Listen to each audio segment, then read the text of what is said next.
On accouche de rien, derrière un mur d'enceinte.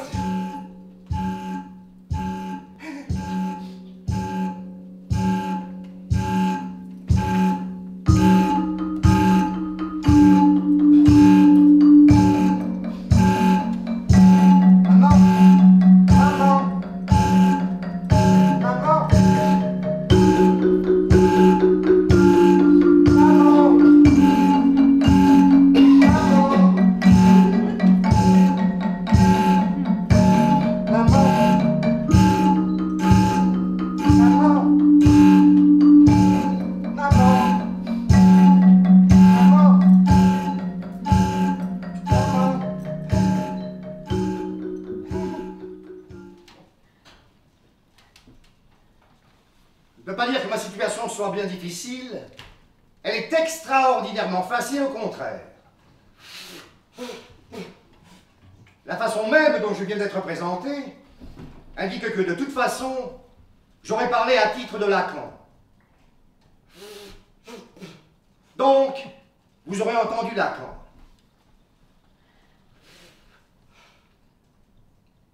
Je dis toujours la vérité, pas toute. Parce que toute la dire, on n'y arrive pas. La dire toute, c'est impossible matériellement. Ce sont les mots qui y manquent. C'est même par cet impossible que la vérité touche au réel. La parole définit la place de ce qu'on en appelle la vérité. Ce que je marque dès son entrée, pour l'usage que j'en veux faire, c'est sa structure de fiction, c'est-à-dire aussi bien de mensonge. À la vérité, c'est bien le cas de le dire, la vérité ne dit la vérité, et pas à moitié, que dans un cas. Quand elle dit « je mens », c'est le seul cas où elle est sûre qu'elle ne ment pas, parce qu'elle est supposée le savoir.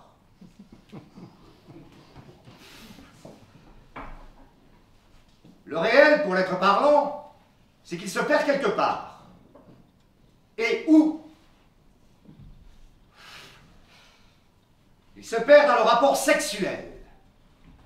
C'est la vie même des êtres parlants. On se perd dans le rapport sexuel, c'est évident, c'est massif.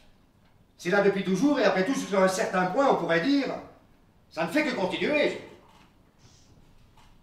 Dans la mesure où dans la sexualité l'être parlant bafouille, est-ce qu'il a ou non le sentiment qu'il y a quelque chose qui se répète dans sa vie, toujours la même, et que c'est ça qui est le plus lui? Qu'est-ce que c'est que ce quelque chose qui se répète?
Les hommes primitifs ou préhistoriques choisissaient des lieux.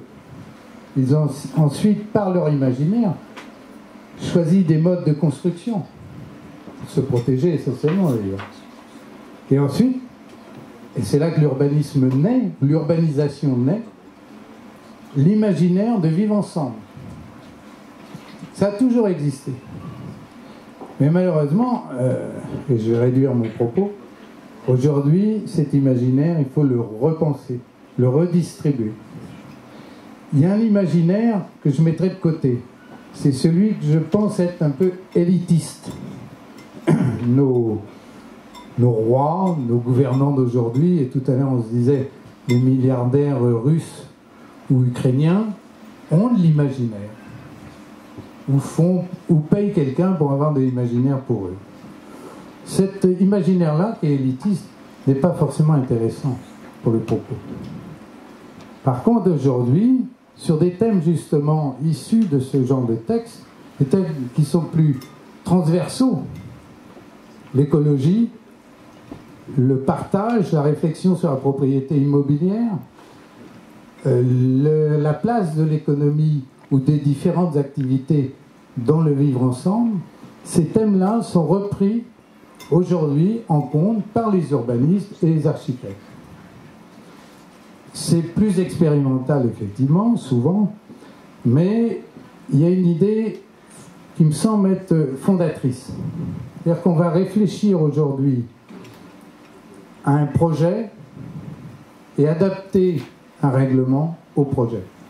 On inverse la démarche.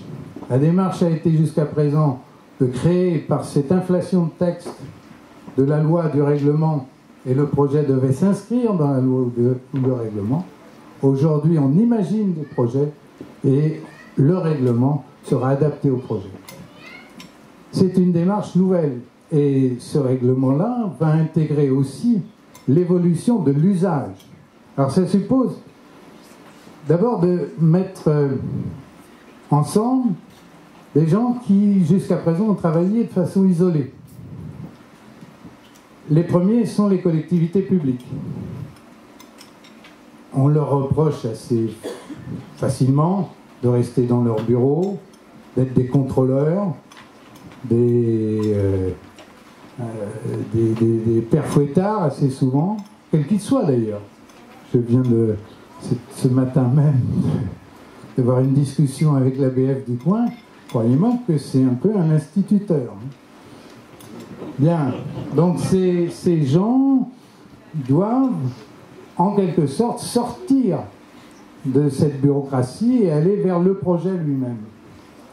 Au passage d'ailleurs, je rappelle que, et je n'en veux pas, dans les années 80, un inspecteur de la DDE était quelqu'un qui travaillait en subdivision, qui était dans un rayon de 20-30 km d'une commune, qu'il devait assister, et il était un homme de terrain. Donc les collectivités publiques, qui sont indissociables du projet, doivent faire cette démarche-là. Ensuite sont les propriétaires. Jusqu'à présent, le droit de la propriété immobilière est essentiellement une spéculation foncière. Le propriétaire vend, achète, ne s'intéresse pas au projet. Aujourd'hui, on peut intégrer le propriétaire dans l'élaboration du projet. Il peut y trouver son intérêt et il peut d'ailleurs devenir aussi l'usager du projet. Celui qui va pouvoir vivre à cet endroit-là, il doit être intégré dans l'élaboration du projet. Ce sont ensuite les concepteurs, l'architecte, le bureau d'études, les environnementalistes. Tous ces gens-là doivent participer à l'élaboration du projet. Et enfin, parce qu'il faut bien en parler, il faut des financiers, on ne parlera pas de promoteurs, c'est un gros mot, ni des lotisseurs, ni des aménageurs, on parlera d'opérateurs, qui sont quand même des économistes du projet. Ces gens-là, aujourd'hui, et il y a des exemples, se mettent ensemble autour d'un projet, ils l'élaborent, chacun trouve son intérêt, et on va proposer à la collectivité ce projet, et le règlement suivra. Alors, sur le papier, c'est pas mal. Dans les faits, c'est un peu plus compliqué. D'abord, il faut en même temps respecter des dispositions légales qui sont, je le disais, nationales, supracommunales en tous les cas, ou intercommunales. Donc il faut faire entrer ce projet dans, par exemple, en Bretagne, sur les problématiques de la loi littorale. Mais si le projet est valable, on s'aperçoit que ça marche mieux, plutôt que de venir se confronter sur un projet isolé, sans réflexion préalable. Ensuite, il faut beaucoup de concertation. je ne suis pas un acharné, je vous le dis tout du côté individualiste, je ne suis pas un acharné de la concertation. Il tourne souvent à la contestation pour le plaisir de dire que j'existe ou que je conteste.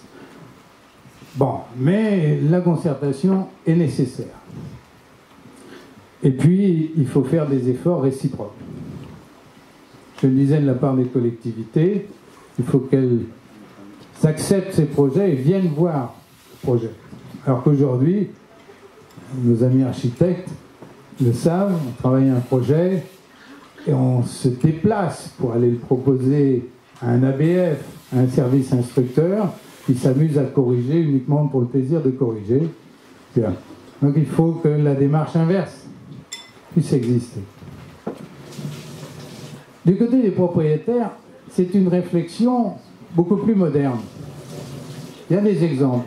On parle, vous avez l'exemple de la copropriété, qui était déjà une façon de voir une propriété partagée. Il y a l'indivision, mais il y a aussi aujourd'hui une réflexion sur le droit de la propriété immobilière. Quel est son avenir? Parce que c'est souvent le cœur du problème. La spéculation foncière fait monter effectivement les prix et ensuite crée des crispations, des contestations. Aujourd'hui, on parle de propriété partagée ou propriété à temps. Cette évolution-là est en train de se mettre en place, tout simplement parce qu'elle correspond à des modes de vie qui sont beaucoup plus modernes. Si vous aurez l'occasion d'acheter, vous achetez aujourd'hui un bien immobilier pour 5 ans, alors que nos parents ou nos grands-parents achetaient un bien immobilier pour quasiment leur vie, ou en tous les cas une cinquantaine d'années. Donc cette réflexion fait qu'on est beaucoup moins attaché à la pérennité du droit de propriété. Et l'exemple des anglo-saxons peut servir. On use de la propriété, mais il ne nous appartient pas véritablement. Donc cette réflexion-là, de la part des propriétaires, est importante. Pour les opérateurs, pour ne pas dire non promoteurs, c'est l'idée d'un partenariat. C'est donnant-donnant. Parce que, en même temps, il faut reconnaître qu'on a besoin d'un financement sur n'importe quel projet. Donc le partenariat fait qu'aujourd'hui, on trouve des systèmes de montage financier qui permettent à l'opérateur de s'y retrouver tout en finançant un projet.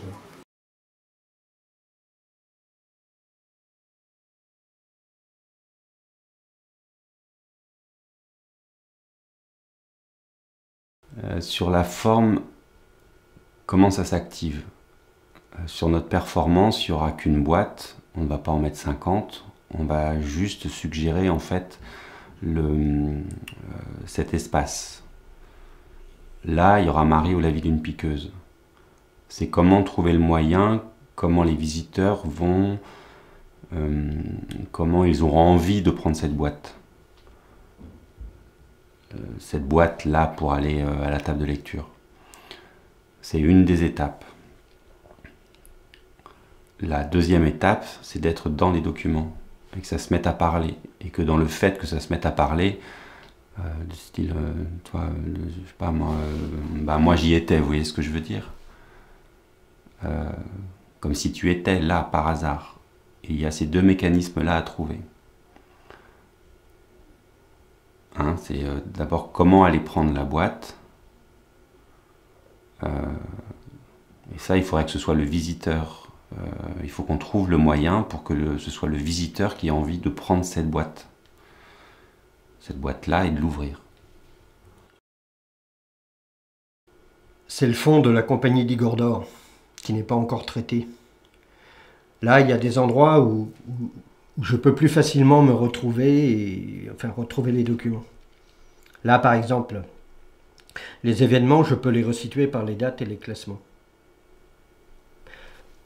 Non, je ne vais pas aller fouiller dedans et commencer le classement et le tri, mais peut-être qu'en fonction d'une idée ou d'un choix de départ qui pourrait... Là, je sais que je peux retrouver des documents qui... Et là, il y en a d'autres. Parce que je pensais à la table de lecture et proposer en lecture ce que seraient les éléments qui peuvent être archivés là et qui sont constitutifs de l'élaboration d'un spectacle. Au travers de ce que l'on trouve généralement archivé. par catégorie, par type de document, administratif, note artistique, contrat, compta, je sais pas, les fiches techniques, qu'est-ce qu'il y a encore, la communication, le courrier. C'est pas, je suis pas très clair là, je vais essayer de préciser avec un exemple. Donc l'envie que j'avais pour travailler à partir du fonds du TNB, le fonds des archives du TNB, qui est vraiment immense, ça partait déjà d'un constat, c'est-à-dire qu'il y a beaucoup de documents comptables, il y a des programmes, il y a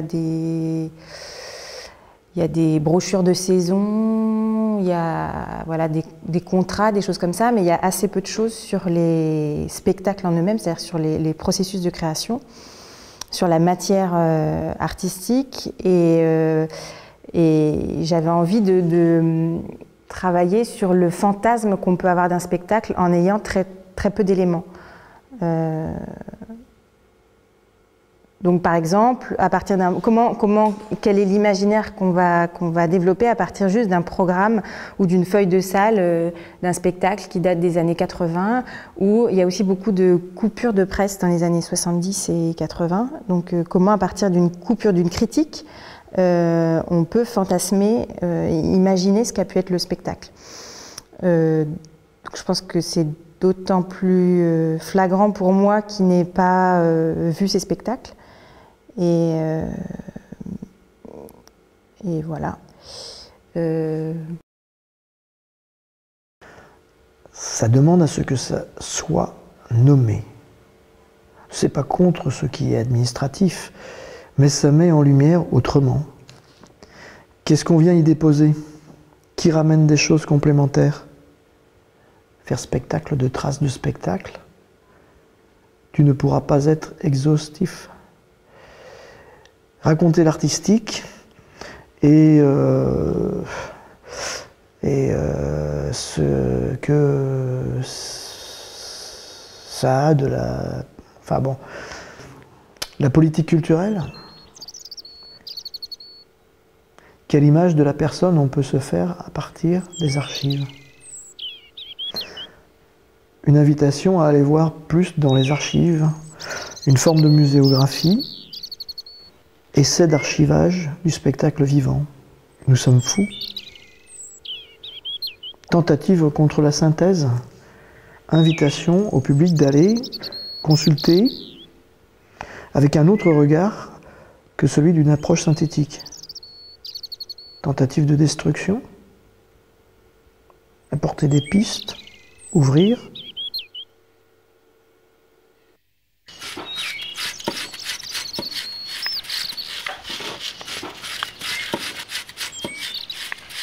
C'est quand même à peu près comme à l'origine, quoi. Oui. Ouais.